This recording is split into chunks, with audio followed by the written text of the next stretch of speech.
Hello students, क्या हाल चाल। I hope आप सभी लोग अच्छे होंगे और अपने पढ़ाई को अच्छे से कर रहे होंगे। मेरा नाम है दीपक और मैं स्वागत करता हूं आपका अपने चैनल जैक ऑब्जेक्टिव पर। तो आज हम लोग क्लास 10th का अध्याय नंबर 6 जिसका नाम है नियंत्रण एवं समन्वय, इसके 30 ऑब्जेक्टिव क्वेश्चन देखने वाले हैं। अगर आपने अभी तक साइंस का चैप्टर नंबर 1, 2, 3, 4, 5 तक अगर आपने इनका वीडियो नहीं देखा जिसमें 40 ऑब्जेक्टिव क्वेश्चन है, तो मैं इस वीडियो के डिस्क्रिप्शन में उन वीडियो का लिंक डाल दूंगा, आप वहां से देख लीजिएगा। तो चलिए शुरू करते हैं बिना किसी देरी के। ठीक है,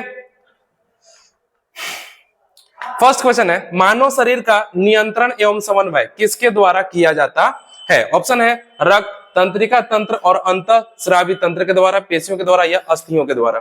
तो देखिए सर, इसका ऑप्शन नंबर बी आपका सही है, जो कि क्या है सर, तंत्रिका तंत्र और अंतःस्रावी तंत्र। ठीक है, आगे चलते हैं। अगला है हमारा, तंत्रिका तंत्र की इकाई कहलाती है। इकाई का मतलब क्या होता है सर, कि जैसे एक घर होता है, उस घर के लिए अगर एक एक ईंट को अगर सर हम देखें तो वो उसकी इकाई होती है। तो उसी टाइप से तंत्रिका तंत्र की इकाई होती है कौन? न्यूरॉन, डेड्रॉन, एक्सॉन या माइलिन। तो इसका आंसर है सर ऑप्शन नंबर ए, जो कि क्या है, न्यूरॉन। आगे चलते हैं।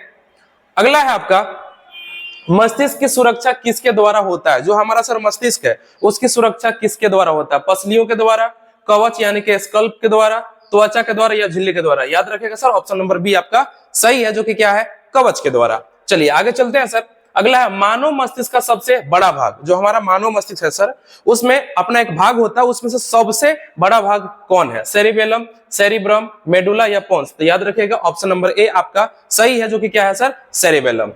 अगला है, सिनेप्स क्या है?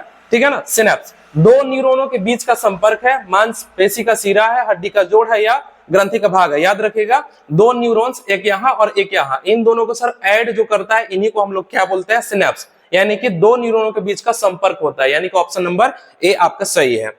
आगे चलते हैं। अगला क्या है, आवेग उत्पन्न करने वाले कारक क्या है? जो हमारे सर ब्रेन में यानी कि मस्तिष्क में जो आवेग उत्पन्न करते हैं वो कौन से कारक है? देख लीजिए सर, ये क्वेश्चन 2017 और 2018 यानी कि लगातार ये क्वेश्चन पूछा गया है।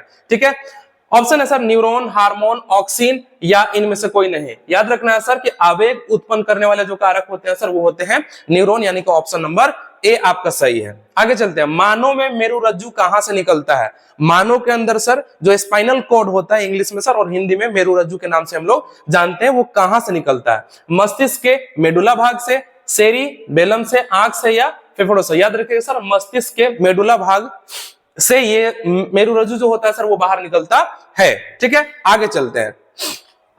अंतःस्रावी ग्रंथियां किसे स्रावित करती हैं? यानी कि हमारे शरीर के अंदर सर अंतःस्रावी ग्रंथियां जो होती हैं वो किन्हें स्रावित, यानी कि किन्हें निकालने का, किन्हें निर्माण करने का कार्य करते हैं? ऑप्शन है एंजाइम, हार्मोन, रक्त या प्रोटीन? याद रखिएगा ऑप्शन नंबर बी आपका सही है, जो कि क्या है, हार्मोन है। आगे चलते हैं।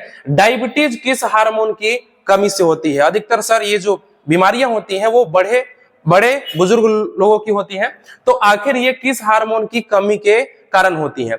एड्रेनलिन, इंसुलिन, थायरोक्सिन या टेस्टोस्टेरोन? ठीक है, तो याद रखना है सर कि डायबिटीज हमेशा इंसुलिन की कमी के कारण होता है। आगे चलते हैं, जिसका इंजेक्शन भी बाहर से लिया जाता है। अगला है, थायराइड ग्रंथि कहां स्थित होती है? तो थायराइड सर हमेशा याद रखिएगा यहाँ गर्दन के पास होती है, यानी कि ऑप्शन नंबर ए आपका सही है। आगे चलते हैं सर।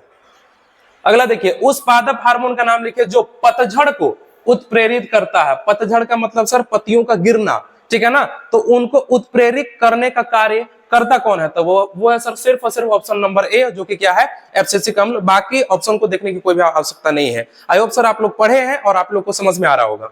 आगे चलते हैं।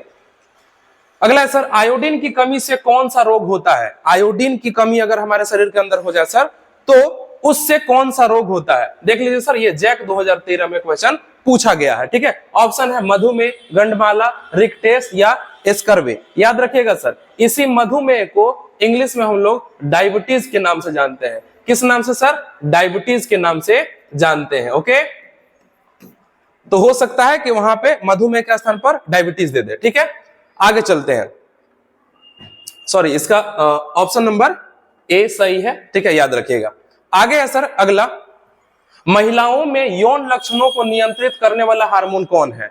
एस्ट्रोजन, टेस्टोस्टेरोन, प्रोजेस्टेरोन या ऑक्सीटोसिन? याद रखिएगा सर ऑप्शन नंबर ए यानी कि एस्ट्रोजन होता है। आगे चलते हैं, पुरुषों का यौन हार्मोन कौन सा है? सर पुरुषों में जो यौन हार्मोन होता है वो कौन सा होता है? तो हमेशा याद रखना है सर वो होता है टेस्टोस्टेरोन, ठीक है ना।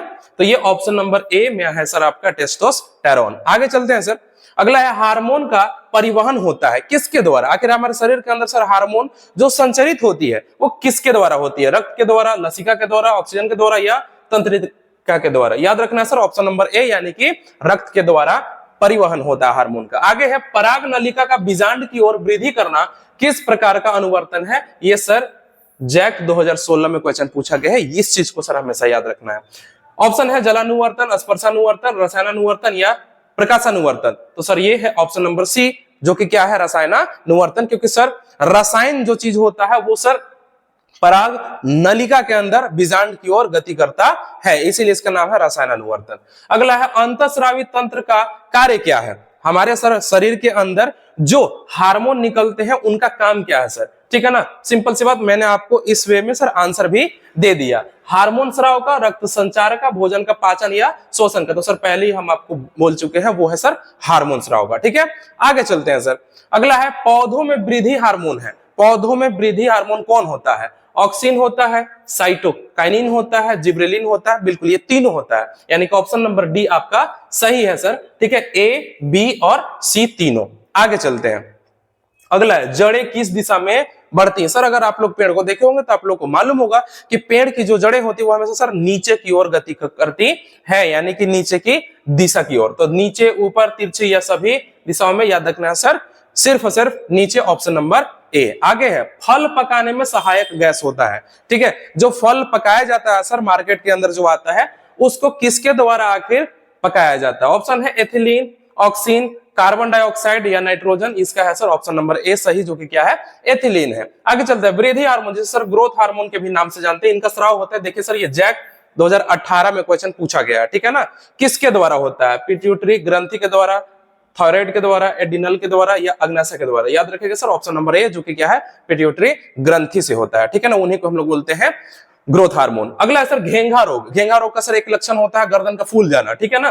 तो घेंघा रोग पनपता है किसकी कमी से? चीनी की कमी से, आयोडीन की कमी से, रक्त की कमी से या मोटापा से? तो याद रखना सर ऑप्शन नंबर बी आपका सही है, जो कि क्या है आयोडीन की कमी से। आगे चलते हैं, कौन सा पादप नियंत्रक फल बेचने वाले के द्वारा उपयोग होता है? सिंपल सी बात है सर कि फल बेचने के द्वारा जो उपयोग होता है सर ताकि सर फलों को जल्दी पकाया जा सके, वो कौन है? एब्सिसिकम, जिब्रेलिन, एथाइलिन या ऑक्सिन? अभी सर इसका आंसर हमने दिया है पीछे भी, ठीक है, वो क्या है एथाइलिन।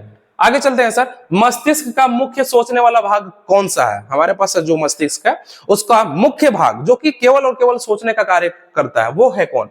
प्रमस्तिष्क, मध्य मस्तिष्क, अग्र मस्तिष्क या मेरुरज्जु? ऑप्शन नंबर सी आपका सही है, जो कि क्या है अग्र मस्तिष्क। आगे चलते हैं, अगला है अनैच्छिक क्रियाएं जैसे रक्तदाब, लार आना तथा वमन आदि मस्तिष्क के किस भाग के द्वारा नियंत्रित होता है? अनैच्छिक कार्य सर जिसका कंट्रोल हमारे ऊपर ना हो, ठीक है ना, यानी कि हमारे पास ना हो, ठीक है ना, तो वो कौन है? हाइपोथैलेमस है, पीयूष ग्रंथि है, मेरुरज्जु है या मेडुला है? याद रखिएगा सर ऑप्शन नंबर डी यानी कि मेडुला है। आगे चलते हैं सर, पौधों में पाए जाने वाले उस हार्मोन का नाम लिखे जो कोशिका विभाजन को प्रेरित करती है, वो कौन है सर? ऑक्सिन है, जिब्रेलिन है, साइटोकाइनिन है या इनमें से कोई नहीं? याद रखिएगा सर वो है साइटोकाइनिन, जो कि विभाजन को प्रेरित करने का कार्य करती है कोशिका के अंदर। आगे है प्रतिवर्ती चाप कहां होता है? प्रतिवर्ती चाप अग्र मस्तिष्क में, मेरुरज्जु में, पश्च मस्तिष्क में या इनमें से कोई नहीं? याद रखिएगा सर ये सिर्फ और सिर्फ होता है मेरुरज्जु में, ठीक है ना।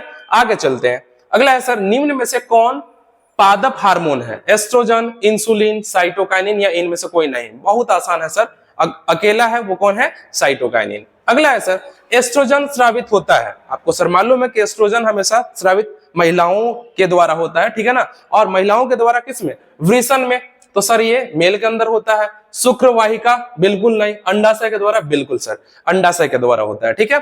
एंड लास्ट क्वेश्चन सर, कौन सी ग्रंथि अंतःस्रावी एवं बहिस्रावी दोनों है? इसका मतलब है सर कि अंदर भी और बाहर भी सर हार्मोन का स्रावन करता है, वो कौन है? एडिनल गुर्दा, अग्नाशय या यकृत। याद रखना है सर, वो वन एंड ओनली कौन है सर? अग्नाशय है। आई होप आप सभी को सर ये 30 क्वेश्चन समझ में आया होगा। और अगर सर आप हमारे चैनल पर नए हैं तो हमारे चैनल को सब्सक्राइब करें, अगर वीडियो पसंद आया तो लाइक एंड शेयर करें। ठीक है, फिर मिलते हैं अगली वीडियो में, तब तक के लिए thank you and take care.